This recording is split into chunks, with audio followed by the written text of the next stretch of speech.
नमस्कार, आप जुड़े हैं मुद्दे की बात में कृष्ण कौशिक के साथ। आज मुद्दे की बात में बात करेंगे स्वास्थ्य की।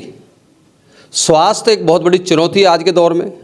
लोग अपने आप को स्वस्थ रखने के लिए तरह तरह के उपाय करते हैं, लेकिन हमारा खान पान, हमारा वातावरण इतना दूषित है, इतना बढ़िया नहीं है, इतना उत्तम क्वालिटी का नहीं है जिससे हम पूरी तरह स्वस्थ रह सकते हैं। आज हम एक सीरीज स्टार्ट कर रहे हैं स्वास्थ्य की, उसमें सिर्फ हम मुद्दे की बात में स्वास्थ्य की बात करेंगे। तो आज का मुद्दा है हमारा मोटापा। मोटापा एक बहुत बड़ी समस्या है देश में। खुद प्रधानमंत्री नरेंद्र मोदी ने मोटापे को लेकर चिंता जताई और मन की बात में देशवासियों से बात की कि मोटापा कितना बड़ा चैलेंज देश में बनने जा रहा है और बना हुआ है। आज उसी विषय में बात करेंगे। हमारे साथ मौजूद हैं डॉक्टर जेपी कौशिक। वो बताएंगे कि मोटापा कैसे आता है, मोटापा कैसे दूर करें और मोटापे से क्या क्या खतरे हो सकते हैं, बात करेंगे।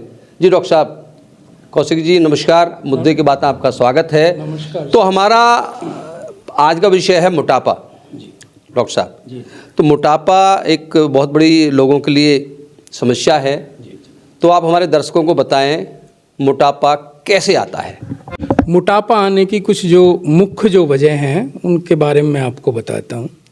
सबसे पहले तो मोटापा हमारे खान पान और हमारे अनुवांशिक जो हमारा प्रकरण है, जो पीढ़ी दर पीढ़ी चलता है, उससे और कुछ चंद बीमारियां हैं जिनकी वजह से शरीर में मोटापा पैदा होता है। तो हमें इनको स्टेप बाय स्टेप समझना पड़ेगा, वन बाय वन। तो सबसे पहले हम लेके चलते हैं खान पान को। खान पान में जो हमारा ऑयली जो सब्सटेंस है वो मोटापे की मुख्य वजह होता है। और अनुवांशिक रूप से जिन लोगों में मोटापा है उनको वो पीढ़ी दर पीढ़ी चलता है, क्योंकि वो जीन्स में होता है। थर्ड इसकी वजह है सेडेंट्री लाइफ।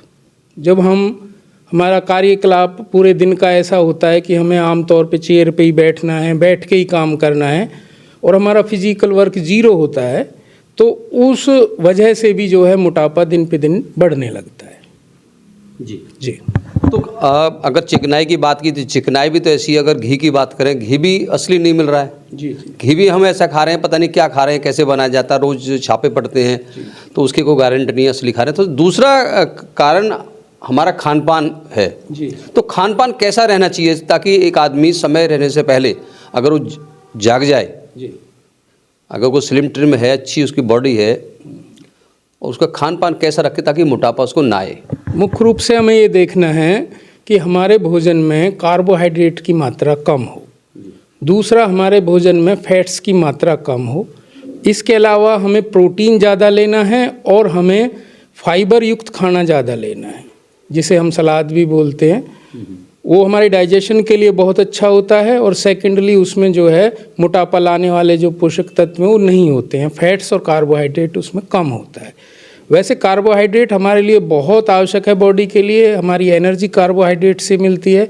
लेकिन जब हम कार्बोहाइड्रेट की मात्रा ज़रूरत से ज़्यादा लेते हैं तो वो फैट्स में कन्वर्ट होकर हमारी बॉडी में जम जाता है और धीरे धीरे मोटापा सबसे पहले बेली पे आता है और फिर ये सारी बॉडी को धीरे धीरे घेरने लगता है और अपनी कॉम्प्लिकेशन आगे पैदा करता है।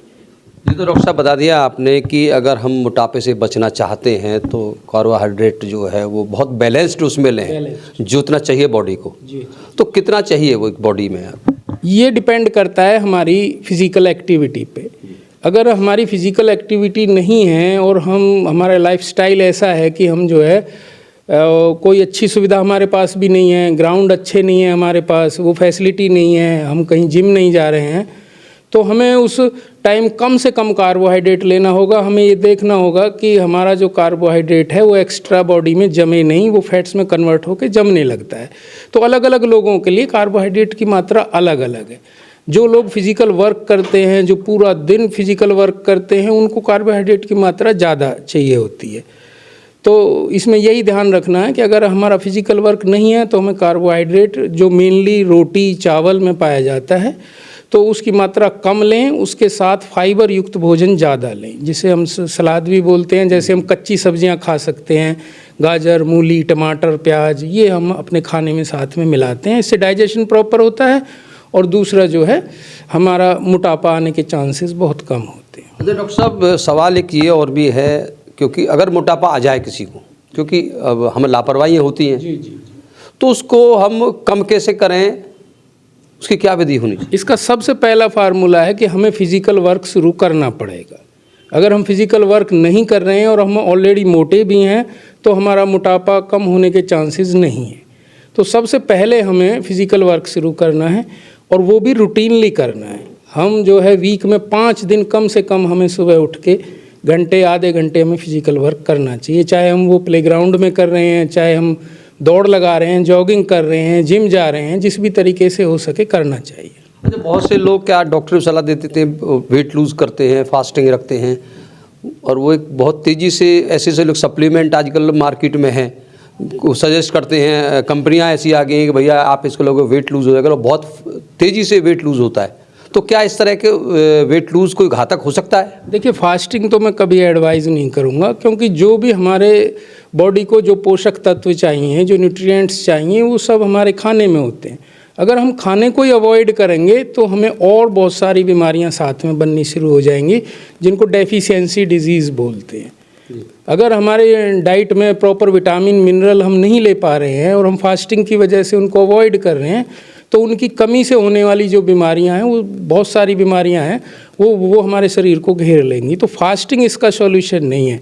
इसमें हमें एक फार्मूला देखना होता है कि जितना हम कार्बोहाइड्रेट ले रहे हैं और उससे हमें जो कैलोरीज़ मिल रही हैं, जितनी हमें कैलोरीज़ मिल रही हैं उतनी ही हमें बर्न करनी होंगी, उसके इक्विवेलेंट हमें फिजिकल वर्क करना होगा। अगर हम उसके इक्विवेलेंट फिजिकल वर्क नहीं कर रहे हैं तो जो एक्स्ट्रा कैलोरीज़ हैं बॉडी के अंदर, वो फैट्स में कन्वर्ट होकर बॉडी में जमना शुरू हो जाती हैं और धीरे धीरे मोटापा बढ़ने लगता है। मुझे एक सवाल और है कि मैं अक्सर देखते हैं बहुत सी ऐसी कंपनियां आ गई हैं जो सप्लीमेंट्स बेचती हैं, जो कहती हैं कि ये इसमें फला चीज़ है, इसमें फला चीज़ है, बॉडी को ऐसे ठीक करेगी, ये ठीक करेगी, लेकिन वो पता नहीं होता, सिर्फ बताते हैं, ना उन्होंने बनाई होती है, कहीं विदेश में बन रही है, कहीं बन रही है। ऐसे सप्लीमेंट्स भी मार्केट में बेचे जा रहे हैं जहाँ डॉक्टर की कुछ सलाह नहीं होती जी। तो क्या ऐसे सप्लीमेंट्स लेने चाहिए जो बड़ा बड़ा नाम लेके बेचे जा रहे हैं?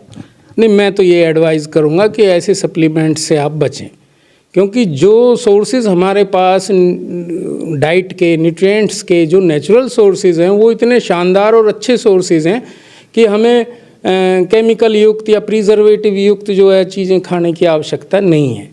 और ये एक मार्केटिंग का एक तरीका होता है, अपने प्रोडक्ट बेचने का एक तरीका होता है, और ये बेहिसाब तरीके से उल्टे सीधे वायदे करके और जो है लोगों को जो इस तरीके से झांसे में लेके अपने प्रोडक्ट बेचने तक का इनका जो है होता है।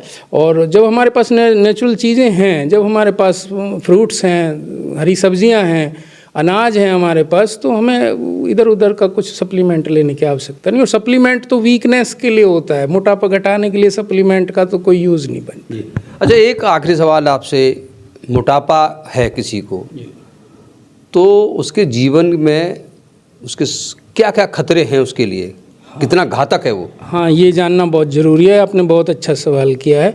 सबसे पहले तो मोटापे से हाई ब्लड प्रेशर, कोलेस्ट्रॉल का बढ़ना, कैंसर, थायराइड, इस तरीके की जो बीमारियां हैं वो बॉडी को घेरती हैं। और हार्ट के लिए मोटापा बहुत ख़तरनाक है, हार्ट अटैक आने के चांसेस बनते हैं। कोलेस्ट्रॉल लेवल बढ़ता है, उससे कहीं ना कहीं ब्लॉकेज बन के हार्ट अटैक के चांसेस बनते हैं। तो मोटापा तो एक बीमारी है और इसको हल्के में नहीं लेना चाहिए, इसके खिलाफ लड़ाई करनी चाहिए। जिसको भी मोटापा है वो खुद इसके खिलाफ लड़े और जो भी मेजर्स बनते हैं डॉक्टर की एडवाइस से उनको फॉलो करें और इससे छुटकारा पाएँ। तो जो हार्ट फेलियर आजकल बहुत ज़्यादा हो रहा है, ये भी एक कारण हो सकता है उसका? हाँ, बिल्कुल हो सकता है, क्योंकि जब बॉडी में फैट बढ़ेगा तो हमारे ब्लड में भी फैट्स की मात्रा बढ़ती है, जिसे हम कोलेस्ट्रॉल बोलते हैं। और जो बैड कोलेस्ट्रॉल होता है, LDL जो होता है, वो ब्लॉकेज कॉज करता है और उससे जो है हार्ट अटैक के चांसेस होते हैं। धन्यवाद डॉक्टर साहब। दर्शकों, देखा डॉक्टर JP शर्मा ने मोटापे के बारे में विस्तार के साथ बताया। मोटापा कितना घातक है हमारे लिए, ये एक बहुत बड़ा सवाल है और मोटापा हमारे देश की एक बहुत बड़ी समस्या है।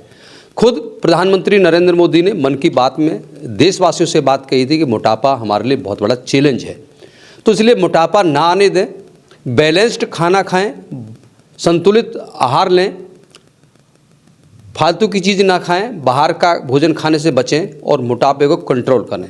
अगर आपको स्वस्थ रहना है, जीवन का आनंद लेना है, तो आपको ज़रूर मॉर्निंग वॉक करें, अच्छा खाना खाएं, एक्सरसाइज करें और ओवर डाइट लेने से बचें, फास्टिंग से बचें।